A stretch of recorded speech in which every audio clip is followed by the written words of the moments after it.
Hey guys, it is Wheat, and in today's video, I'm going to be doing a tier list, but with a bit of a twist.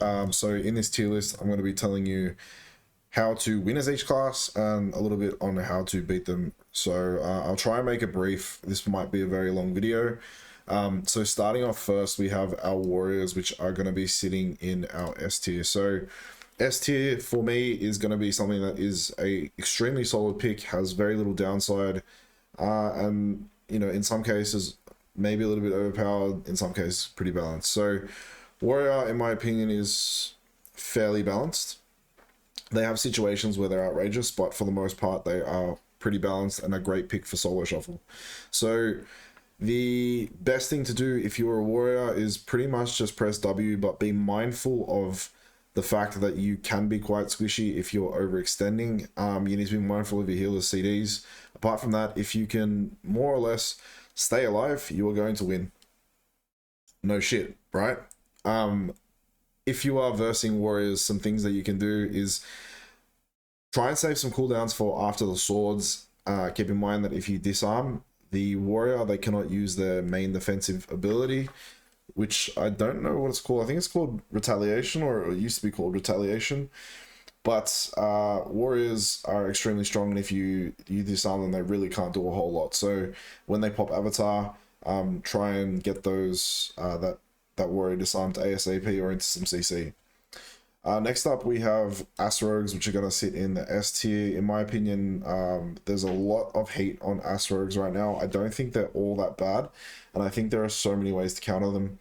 Half the ladder is playing Dark Iron Dwarf, so that alone counters Asteroids, as well as the fact that Evoke can just dispel Asteroids' entire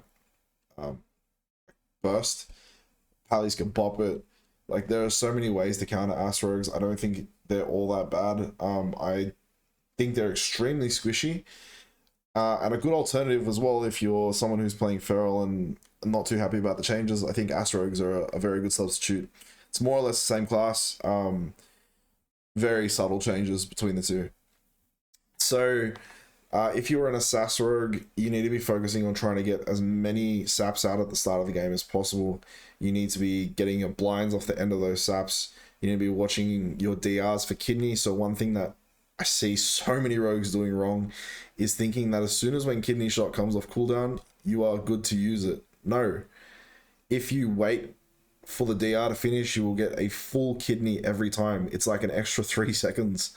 Just wait for your DRs and watch DRs. There are so many micro stuns in the game, like DH, War Stomp, Warrior Storm Bolting, people resetting your DRs. One thing that you should do at the start of every game is to let people know that you are going to be the only person to stun the kill target, and that a lot of your damage comes from it. So you need to be like really controlling at the start of a game. Otherwise, you are going to get your DRs fucked up, and you're not going to be doing all that much in the game. Now, if you want to beat an Ass Rogue, very simple, sit on them. They take so much damage. A lot of rogues are opting to take cheat death, which means they don't have faint, which is basically 20% damage reduction on like a third uptime. Just because the damage in the meta is so high, you can die in a single stun, so cheat death works really well. Now, Demolocks, for me personally, they're going to be low B tier. Demolock, when played like a 1500 player, is going to be average at best, and when played by a high rated rank 1 player, can be unbelievable. The strengths of the Demolock is that they take very little damage and they don't need to do a whole lot to actually get their own damage out.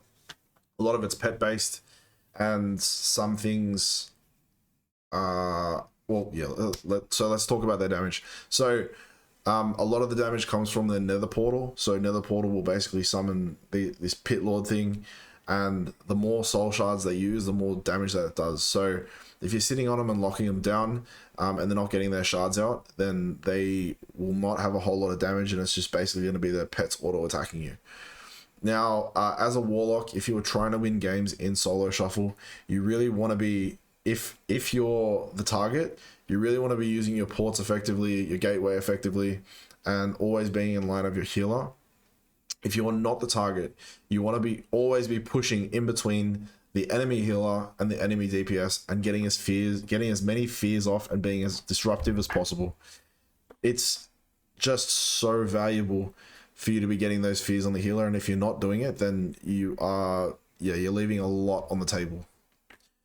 Next up, Boomi with their fresh recent talent tree updates, D tier. My opinion, the talent tree change did very little for Boomi. I think it is still crap. They're still extremely squishy. If you sit on them, they can't do a whole lot. I don't think that the changes hit the mark. I feel like the damage that Boomies do is good, but it doesn't fit into the current meta where things die in under a minute. Like, Boomies can do pretty good burst, but if you compare it to, say, for example, a Ellie, it's just not there. So I don't think Boomy fits into this meta at all. In fact, besides Resto Druid, I don't feel like Druid fits into the meta all that much either. Like, Feral fits into the meta all that much either. Now, Aflac. Aflac is going to be a low A tier for me. Aflac is an extremely easy target to kill when the Warlock sucks. Now, I know a lot of people are probably watching this saying, well, Aflacs die so easy. I think they're shit. They're always the target, da-da-da. I, probably without being rude, I'm just trying to say that you're probably a little bit low rated. Like, I'm talking sub 2k. Because, yes, those Warlocks suck. Yeah. When you see a very good Aflac at higher MMR, and you see the way that they kite and their ability to put out damage, stay in line of the healer, trade their cooldowns effectively, Af can be unbelievable. Af has an extremely high skill cap, and I don't think people actually understand how to play it properly. But those who do really excel at it. So it's a low A tier. I feel like it probably could be a little bit tankier. But I think with the precognition buff, so going from 4 to 5 seconds, I feel like Af is probably going to start to, you know, come into the meta a little bit more. Does it suit solo shuffle? Not really. I think it's going to excel in 2s and 3s. I just don't feel like it's all going to do all that much in solo shuffle. But you know, the outliers are there. Like, for the history of WoW, even when classes have been shit, there have still been people who hit rank 1 with it. Okay, so the best of the best can still make things happen with it. It doesn't mean that it's in a good spot for the general public, but, you know, things can always happen. Now, BM Hunter, I'm gonna kind of, yeah, BM Hunter is probably the second best spec right now for hunters. I think it is quite strong in terms of their damage. I feel like it lacks some... What does it lack? It lacks the ability to land guaranteed traps. Like, you've got your stun, I think it's every minute, but hitting those traps every single time is like mandatory. If you're only actually hitting a trap once every minute, then, you know, you're not doing what you need to be doing. The issue with BM Hunters is they're often the target, which means that landing those traps is a lot harder than normal. But if you're not the target, then it is, you know, quite easy to hit those traps. Just chuck a slow, drop the trap on them. Now, if you're the hunter, you need to be trying to get your traps immediately off DR every single time, trying to get as much damage out as you possibly can, using your pet sack wisely, trading that that's such a massive cooldown, then trading that is like a really important thing to do. When versing BM Hunters, you can pretty much just hit W at them and they will die eventually. So it really just becomes a damage race, and if the hunter hits those traps, they are extremely strong. Now, I'm going to put the Arcane in probably the highest of B tier, almost into the low A tier. So, for reference, I've played games this season between 2800 MMR, like on my main, and I've played like games at 1500 on fresh ults and games at 2k on other ults, and the difference between the high rated mages and the low rated mages is that the high rated mages really understand trading cooldowns and using mobility. the low rated arcane mages are doing their best to do as much damage as possible at the cost of dying, whereas the high rated mages are using the mobility wisely, trading their cooldowns and selecting the smart times to do damage rather than just trying to funnel damage out all the time. If you play a mage like a face tank and you try to just sit there and tank and do as much damage, you are going to die every single time. You need to perfect kiting. Yeah. And as someone trying to kill an arcane mage, you need to first understand whether they are one of the good mages or one of the bad mages. If they are one of the bad mages, they are an extremely easy target, probably one of the best in the game. But if you're not able to connect with them, you need to swap off and you need to recognize that it's probably not going to happen. So that comes down to you to be like, hey, I've, dropped 2 stuns into this guy. He keeps getting away. He's getting freedoms. Just change target. That's the best advice I can give you. Destro lock. Man, Destro lock for me is going to fall into high B tier, in my opinion. I feel like Destro hasn't yet had the run it needs, but I feel like it is about to. I feel like Destro is extremely strong as it is. It is very susceptible to kicks. The terror stage of Destro was BFA Season 4 when you had 0.8 second Chaos Bolts that were pretty much uninterruptible. So I feel like once haste builds up a little bit higher, I'm sure they're going to get some sort of change that's going to make Chaos Bolt faster. I think they're going to be really good coming into it. So Destro, again, same as Af, same as Demo. You really need to be good with your kiting, with your porting, instructing your healer to play around your port, and just trying to take as little damage as possible and not hold your wall for too long. Beating Destro, pretty simple. Press W at them. They will die eventually unless you die. You don't necessarily need to run on Infernal, but there's also not all that much risk from running from Infernal. Like, getting away is probably better than sitting there face tanking it, because you will have to use some cooldowns when you get coiled and bolted. They just do a lot of damage when they're left to free cast. The one thing, if you're in a lobby with Destro, even if they're not the best target, they cannot be left to free cast. That's the main thing. Disc Priest. So,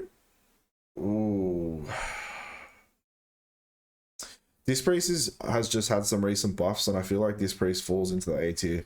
The strengths of Disc right now are that it has extreme damage, which works really well in short solo shuffle lobbies. Combined with the fact that they now have 2 powered pain suppression, sorry. And yeah, just that really strong damage. So they also got a flash heal buff, which is like 35%, which is massive.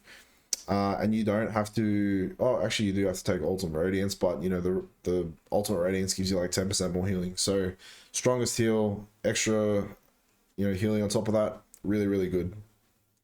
I think Disc falls into the A tier. Disc is very susceptible to being kicked and being locked out. Kicking them on penance just ruins them. Now that they don't have Shadow Men, then they don't have 2 different schools and they're only on the one school. Very susceptible to kicks.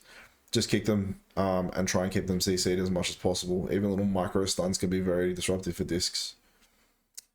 Now, Ellie had some changes, and I'm not sure what actually changed, but over the last few days, I've seen them drop off quite a lot. I don't feel like they have the same killing power that they did previously. I still think they're extremely strong, especially on maps that you have knocks like Blade's Edge Mountain. Ellie Sham is one of the strongest classes. Sham comes down a lot to positioning and how you use your burst, how you use your wall. And unfortunately, it comes down to the skill of your healer a lot of the time, because as we know, Ellie's all about fishing for procs. And if you're not getting those procs and you don't have long enough to live, then, you're not going to get as many procs as you want. So Ellie can be A tier. I feel like in organized games, it is one of the strongest. and paired with another caster, it's unbelievable.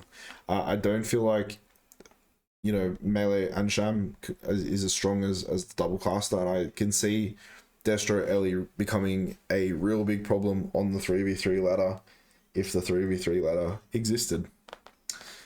Enhance, gonna sit down in the D tier with Boomi. It just lacks everything. It has okay damage, no defensives, almost no survivability. It is just a dead class, a dead spec.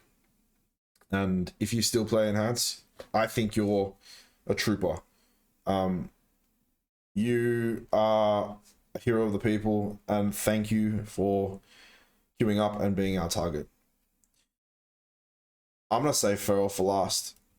Feral's gonna say for last. Fire Mage, so I think Fire Mage is gonna fall into D tier. It really just lacks punch. It doesn't fit into the current meta. It doesn't have the same ability to kite like Arcane and Frost do. I just feel like it is not a very good spec. Sit on Fire Mages, super easy target to kill.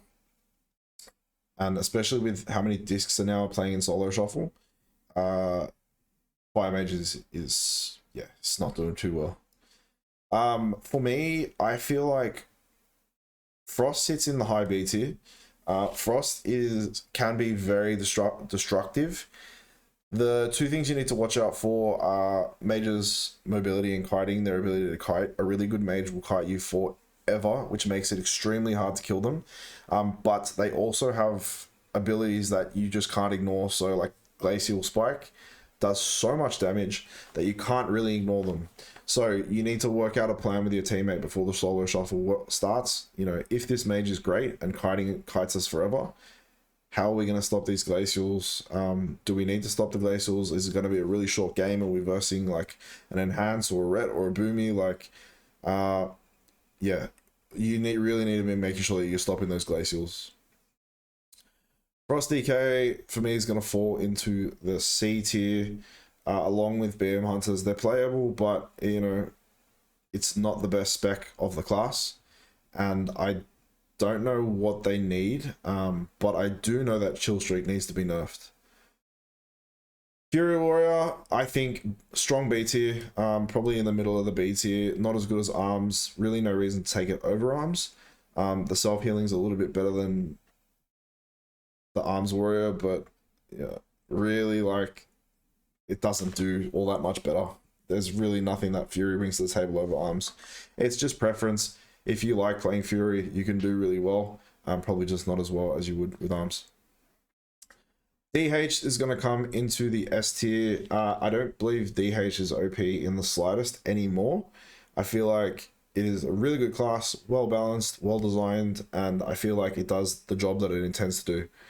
DH lacks, they lack good CC. They have, you know, they've got their cage, which is probably their best CC, but then they have some micro stuns, which in the solo shuffle ladder just DRs everything. So DH is a really strong pick. I feel like if you are good at DH, you'll do really well. DHs can be quite squishy, so knowing when to use your blur and when to use your nether walk are going to be vital to you staying alive. Holy Priest is going to fall into the C tier. Similar to DKs, they do nothing better than disc, and there's really very little reason to bring them. They don't do damage. They do slightly better healing, but their cooldowns are shit. If Holy had better defensive cooldowns, I think they would probably be on par with disc, but they just don't, and I feel like Holy is about to fall into irrelevance. H-Power is probably going to sit up in the S tier for solo shuffle. Now, the reason I say it's going to sit in the S tier for solo shuffle is in other content it is not all that good.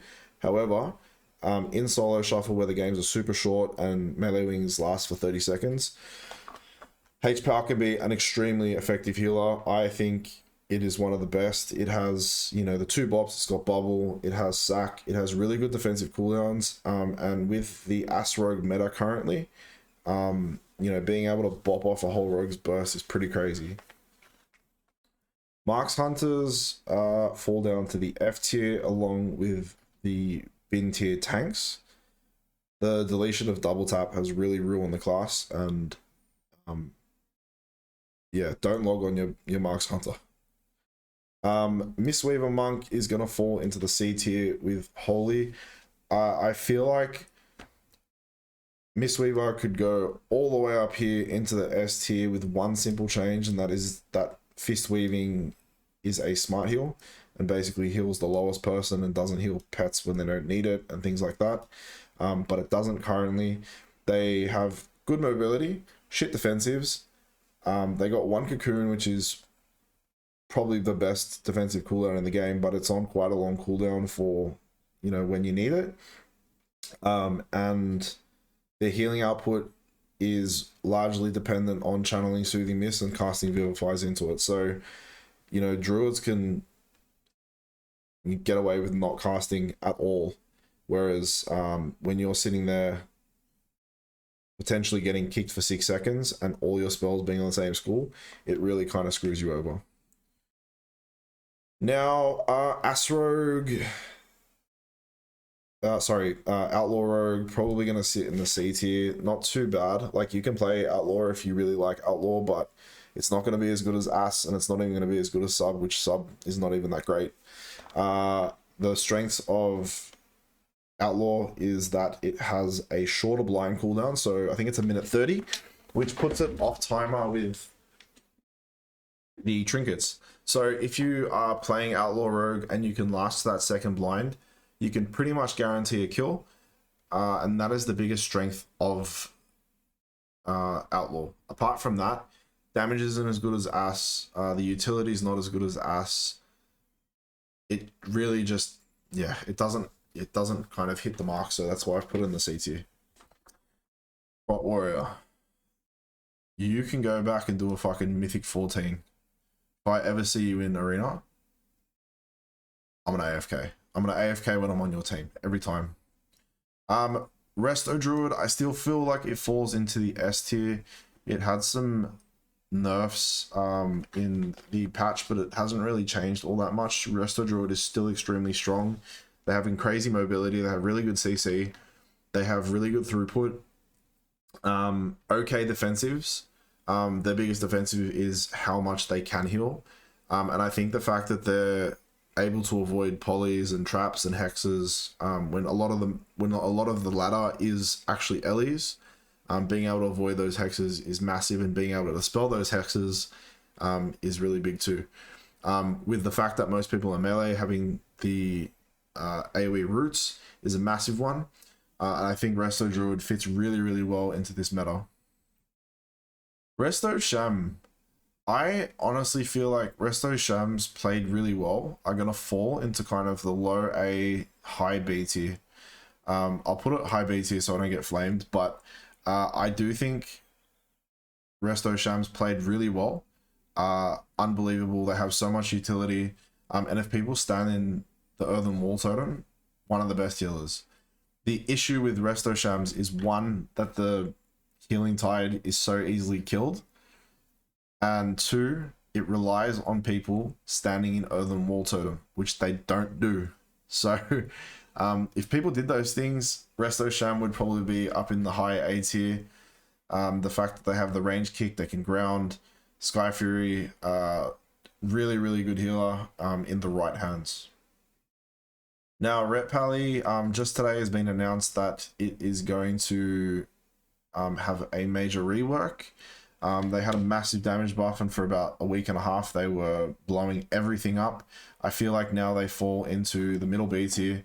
They have awful defensives, awful mobility, and their big strength, which was their damage, is not all that. I mean, it's good. It's really good. It's still, don't get me wrong, but when you can't actually connect to targets, it's not very effective. So Ret Pally for me falls into the B tier. If a Ret Pally is not targeted, can be unbelievable. But the fact is, they're so easy to kill that everyone does target them. So if they had something that made people target them a little bit less, they wouldn't even need damage buffs or anything, and they would instantly shoot up the ladder in this tier list, I guess. Shadow Priests, after their changes, for me, have fallen into the upper B tier. Still extremely strong in what they're good at, which is setting up CC into like horror, into silence, into fear. Still really good at that. Unfortunately, with the proc chance nerf for Mind Spike and Mind Blast, it really gutted what made Shadow Priest so good. The damage was not that crazy. I just feel like when you're getting that many procs, that's really what makes the class shine. So I feel like that was probably the biggest thing. I think you could have nerfed the damage and kept the proc rates, and the class would still excel. It's such an easy target to kill. You know, they got one school, they need to cast. It's the perfect recipe for a good target. For me, Sub Rogue is gonna fall into the middle C tier. Just again, it's not as good as As. It has really good control, but it's extremely squishy, and the damage is really lacking. I just don't feel like it falls into the solo shuffle meta all that well, and I don't really know what Sub needs to be good. But also, I'm kind of happy that Sub isn't good, because when Sub is really good, mages tend to be really good, and we all know how that works out. Now, Survival Hunter, I'm actually is a sleeper gonna be in my low A tier.